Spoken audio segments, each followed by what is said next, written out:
बिस्मिल्लाहिर्रहमानिर्रहीम। 6 सितंबर 1965। हर साल उस हवाले से हम न कुछ लिखते हैं, कुछ न कुछ पढ़ते हैं। सोशल मीडिया पे ब्लॉग्स लिखे जाते हैं, अखबारात में कॉलम लिखे जाते हैं। यकीनन ये दिन लिखे जाने और सराहे जाने के काबिल है।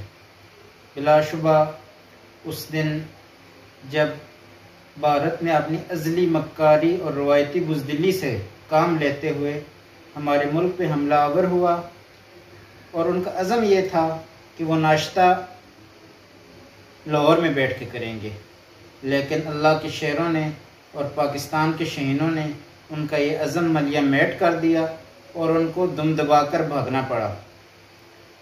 लेकिन आज जब मैं ये सतरें लिखने बैठा, जब ये सोचा कि लिखूं, तो एक सोच मुझे एक और आई और वहाँ आके मैं रुक गया। मैंने सोचा कि मैदानी जंग में तो हमने फतेह हासिल की, शहदा ने अपनी जानों का नजराना पेश किया, उनके टैंकों के आगे लेट गए और सुरखरू हुए, लेकिन क्या नज़रियाती महाज पे भी हम फाते हैं कि हमने वहाँ भी उनको शिकस्त दे दी। और यकीन जानिए, जब मैंने अपने गिरबान में झांका, जब मैंने पूरी कौम का तज्जिया किया, जब मैंने अपने मुल्क, अपने शहर और अपने नई नस्ल को एनालाइज़ किया, तो मुझे लगा कि नहीं, हम वो जंग हार गए हैं। मैंने देखा कि हमारी शादियां होती हैं तो म्यूज़िक हिंदुस्तान का बज रहा होता है। हमारी फैशन इंडस्ट्री उनका लिबास पहनती है, जो लिबास वहाँ फैशन बनता है हम लोग पहनते हैं। उनकी फिल्में हमारी फिल्में बन चुकी हैं, उनके ड्रामे हमारे घरों घरों में देखे जा चुके हैं। यहाँ तक कि जो हमारे छोटे छोटे बच्चे हैं, जो मासूम बच्चे हैं, जिनको इस वक्त तरबियत की ज़रूरत है, वो कार्टून कौन से देखते हैं। कभी वो मोटू पतलू देख रहे हैं, कभी क्या देख रहे हैं, और सारे वो इंडिया के कार्टून हैं।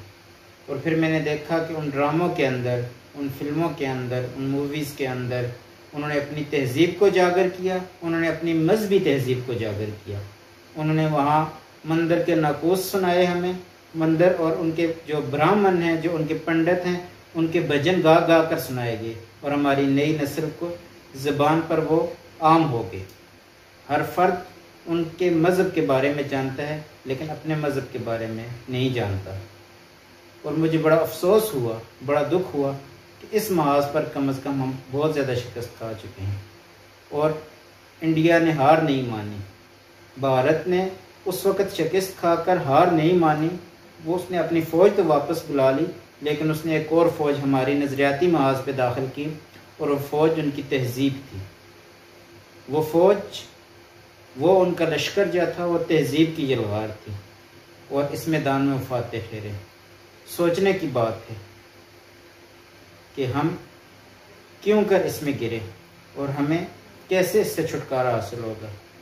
उनके टूल्स, उनकी तहज़ीब का मुकाबला हमने कैसे करना है। हमारे यहाँ उसके मुकाबले के लिए आया कोई तैयारी की जा रही है, या अब भी किसी और से मुस्तग़ाल लेकर हम उनकी तहज़ीब का मुकाबला करने चले हैं। हमारी कौम को, हमारे नौजवानों को, हमारे उलमाए कराम को, हमारे अरबाब इक़्तिदार को ये बात सोचनी होगी, और फिर इस हवाले से एक वाज़ेह लाएअमल बनाना होगा कि हम उनकी तहज़ीब का मुकाबला अपनी तहज़ीब से करें। हम उनके हीरोज़ के मुकाबले में अपने इस्लाम के हीरोज़ को पेश करें, पाकिस्तान के हीरोज़ की ज़िंदगी पर मबनी फ़िल्म्स बनाएं, ड्रामे बनाएं, अपनी तहज़ीब को उजागर करें। यही मेरा पैगाम है कि 6 सितंबर को हम हकीकी यौम दफ़ा तब कहेंगे जब हम हर महाज पे फाते ठहरेंगे, हम हर महाज पे उनको शिकस्त देंगे।